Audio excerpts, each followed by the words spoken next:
अस्सलाम वालेकुम। आज हम खातून हुसैन का अफ़साना गुम शहज़ादी उनकी अफ़सानवी किताब पहचान में से पढ़ेंगे।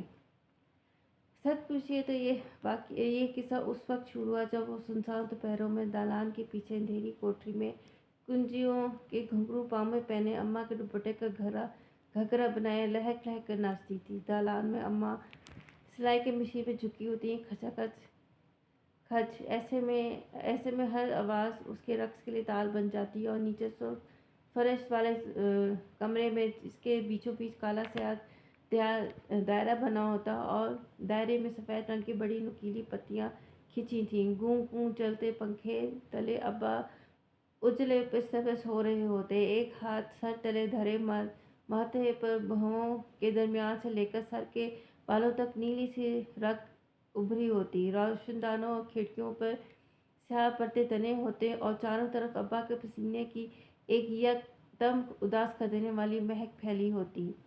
ऊपर गैलरी में भैया चपचपाती लई सी बूटों के डब्बे का कैमरा बना रहे होते और मीनू और छोटे में घमसान करन पड़ा था।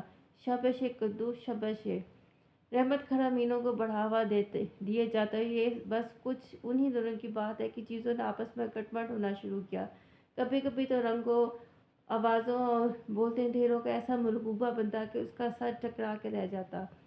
सऊदी शब्बर और कनीज के साथ घर घर खेलते खेलते यकदम उसका दम घुटने लगता। चारपाइयों की पाइंती पर बंधे दुपट्टों के पर्दों वाले अच्छे खासे सजे सजाए घर में मेहमानों की तवाज़ो करते करते वो गर्मियों की लंबी छुट्टियों के बाद खुलने वाले स्कूल के गेट पर खड़ी होती। सामने वसी ग्राउंड में कहीं इक्का दुक्का लोग फिर रहे होते। हाय चमका नरम नरम बालों वाला चौखट्टा चमक रहा होता और जर्द जर्द रूही के गालों ऐसे फूल दरख्तों से झड़ झड़ कर हर तरफ उड़ रहे होते। कुकू कू कोयल की हुक हर दरख्त से उड़ती।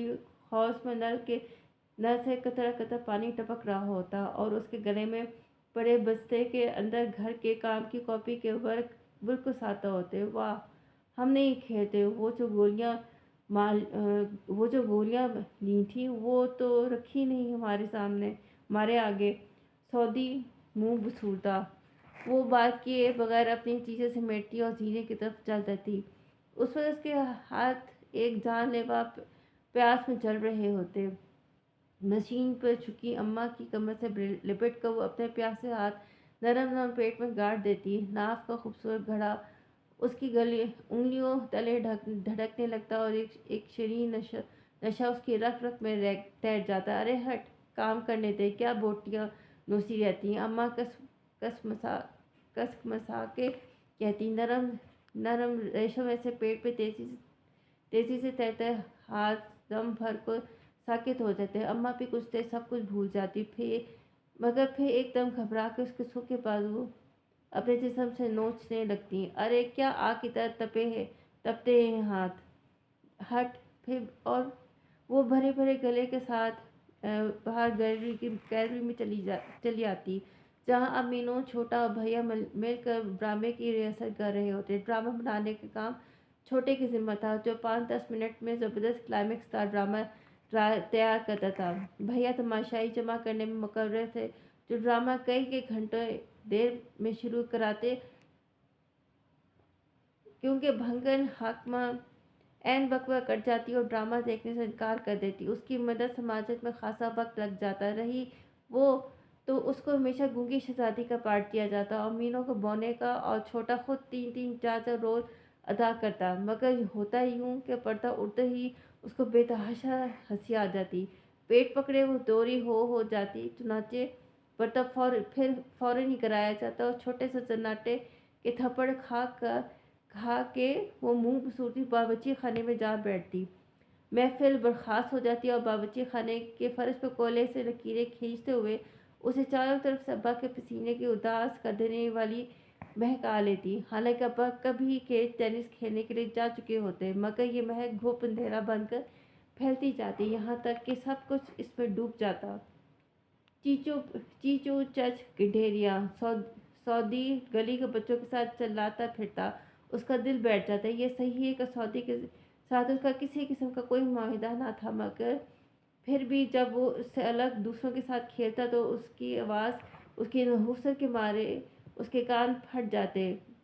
वो जंगले पर झुककर नीचे सहन के अंधेरे को ढूंढने लगती। फिर से एकदम आपा का ख्याल आता तो शब्बर की अम्मी के पास गई होती।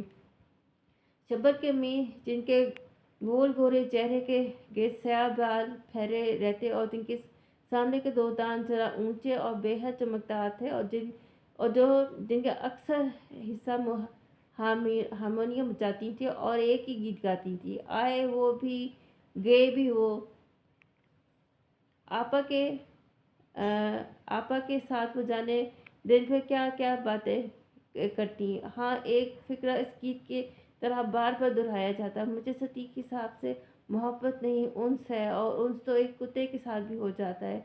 वो अपने पाँव में बैठे रेशम ऐसे बालों वाले छोटे से सफ़ेद कुत्ते की तरफ आंखों से इशारा करके कहती, और वो उकता कर कॉर्नर पर रखी चीनी की रंगीन गुड़ियों और गुलदानों को देखने लगती। शब्बर गुमसुम उसके पास खड़ा रहता। शब्बर के साथ उसके इसलिए भी उसकी ना बनती थी कि वो हर वक्त अपने बाबा जान की बातें करता था। चुनाचे वो शब्बर और उसकी अम्मी और आपा को संगीन पर्दों वाले छोटे से कमरे में छोड़कर छुपके से घर की तरफ चल देती। गलियों के बत्तियां जल चुकी होती और जैसे रात के अंधेरे में नाव के बेशुमार खूबसूरत घड़े धड़क रहे हों।